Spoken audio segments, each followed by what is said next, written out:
Shalom saudaraku, pada saat ini kita akan bersama-sama menikmati janji dan berkat Allah yang akan mendasari dalam doa-doa kita pada saat ini. Firman Tuhan dari Kisah Para Rasul pasal yang keempat ayat 32 sampai dengan 37 yang bercerita tentang kehidupan dan cara hidup jemaat yang mula-mula. Mereka memiliki kasih di dalam persekutuan. Apa sebenarnya kasih itu? Sebenarnya kalau kita renungkan, kasih itu ada 4 hal yang penting. Yang pertama, kasih itu adalah perintah.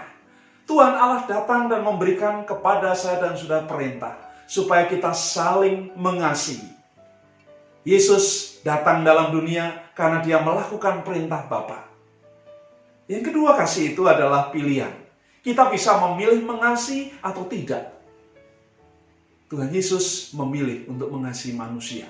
Allah memilih untuk mengasihi saudara dan saya, sehingga mengirim anaknya yang tunggal turun ke dalam dunia untuk menebus dosa saudara dan saya. Yang ketiga, kasih itu adalah tindakan. Kasih itu bukan omongan, kasih itu bukan khotbah, kasih itu bukan perdebatan, tapi kasih adalah tindakan. Kalau kita berkata saya mengasihi, berarti saya melakukan tindakan kasih. Dan kasih adalah komitmen. Allah komitmen untuk mengasihi saya dan saudara, sehingga ia memberikan anaknya yang tunggal, supaya kita selamat dan boleh mendapatkan hidup yang kekal.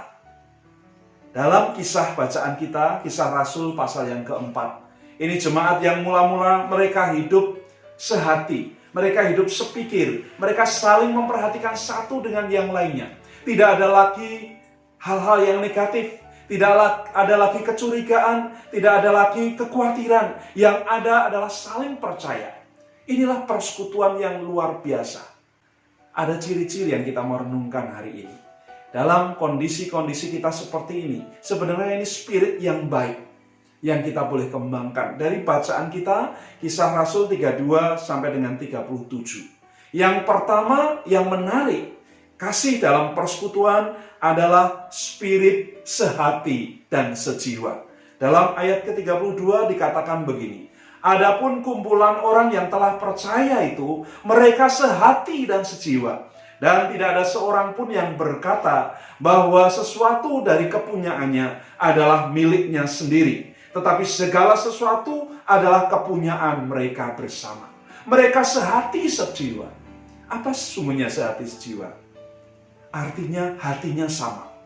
Artinya kerinduannya sama. Satu jiwa berarti spiritnya sama. Sehingga kalau saya boleh katakan, spirit sehati sejiwa itu adalah kita sepakat. Dalam doa, kita perlu sepakat dengan orang-orang yang ada di sekitar kita. Tuhan berkata di mana 2, 3 atau orang-orang yang berkumpul dalam nama Tuhan, maka Tuhan hadir dan memberikan kuasanya. Di dalam Roma pasal yang ke-12 ayat yang ke-16 mengingatkan saya dan saudara seperti ini. Hendaklah kamu sehati sepikir dalam hidupmu bersama, janganlah kamu memikirkan perkara-perkara yang tinggi, tetapi arahkanlah dirimu kepada perkara-perkara yang sederhana. Janganlah menganggap dirimu pandai. Ayat ini mengingatkan, mari kita pikirkan hal-hal yang menjadi bagian kita. Hal-hal yang tinggi, hal-hal yang berat, itu adalah urusannya Tuhan. Karena dia mau melakukan sesuatu buat kita. Hari-hari ini, pandemi COVID, kita nggak tahu kapan berakhir.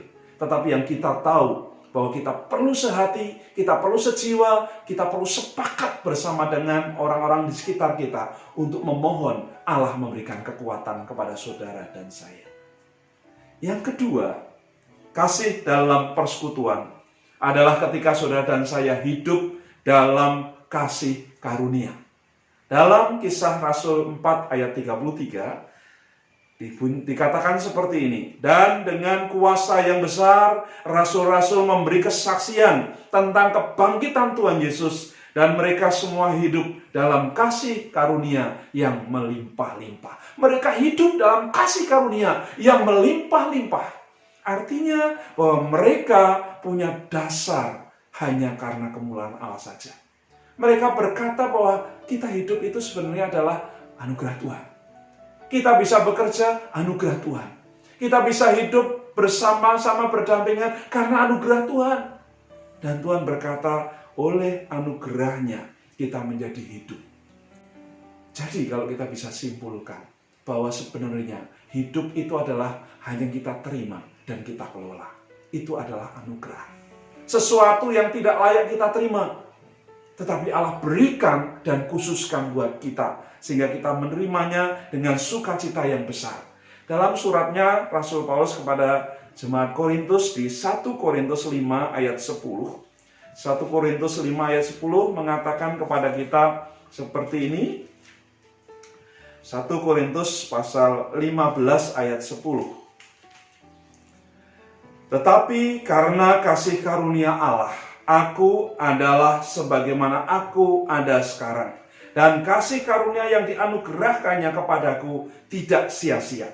Sebaliknya aku telah bekerja lebih keras daripada mereka semua. Tetapi bukannya aku, melainkan kasih Allah yang menyertai aku. Itulah anugerah sehingga kita ada sebagaimana kita ada sekarang. Bapak Ibu Saudara bisa berdoa di rumah bersama-sama. Kita berdoa, satukan kuasa Allah di tempat kita masing-masing pada jam yang sama, pada waktu yang sama, dan Allah membuka telinga untuk menjawab doa Bapak Ibu dan saya semuanya. Kalau ada sesuatu yang berat, kita kesulitan di dalam ekonomi, kesulitan dalam pekerjaan, kesulitan di dalam masalah-masalah hidup, bahkan sakit penyakit. Mari kita sepakat bersama-sama di dalam nama Tuhan Yesus Kristus. Maka di sana anugerahnya nyata buat kita sekalian. Itu yang kedua. Kemudian yang terakhir, yang ketiga. Kasih dalam persekutuan adalah kasih yang hidup dalam saling penghiburan. Jadi ketika kita memberikan penghiburan, memberikan pengharapan, memberikan kekuatan kepada orang lain, sebenarnya itulah persekutuan yang besar yang Allah rindukan. Menghibur artinya menguatkan dengan cara menolong orang lain, bukan hanya dengan materi, tapi juga dengan curhat, dengan kesaksian, mungkin dengan WA, dengan SMS, dengan telepon, dengan video call. Allah berjanji bahwa dia akan menghiburkan saudara dan saya. Waktu Yesus tersalib di kayu salib, lalu dia mati, lalu dia dikuburkan, dia bangkit, dia tinggalkan kita pulang ke surga. Dia berkata, jangan takut, jangan khawatir. Aku akan memberikan penolong kepadamu. Penolong ini akan menghibur saudara dan saya. Penolong ini akan menguatkan kita, supaya kita tetap bersehati bersama-sama dalam doa. Itulah roh penghiburan, itulah Roh Kudus. Dalam bacaan kita di ayat yang ke-36 dikatakan seperti ini. Demikian pula dengan Yusuf yang oleh rasul-rasul disebut Barnabas, artinya anak penghiburan. Seorang Lewi dari Siprus yang menjual ladang lalu membawa uangnya dan meletakkannya di hadapan kaki rasul-rasul. Hari ini Tuhan mau rindukan kita menghiburkan satu dengan yang lainnya. Dan sekalian, mari kita berdoa bersama-sama, mohon pimpinan penyertaan Allah. Karena kasih dalam persekutuan itu akan dibangun saat kita punya spirit sehati sejiwa. Saat kita hidup dalam kasih karunia dan saat kita hidup dalam penghiburan. Kiranya 3 perkara ini boleh jadi berkat buat kita. Shalom, selamat berdoa, selamat menerima hadirat kuasa Allah dan menerima mujizat-mujizat dari Tuhan. Terima kasih, Tuhan memberkati dan shalom.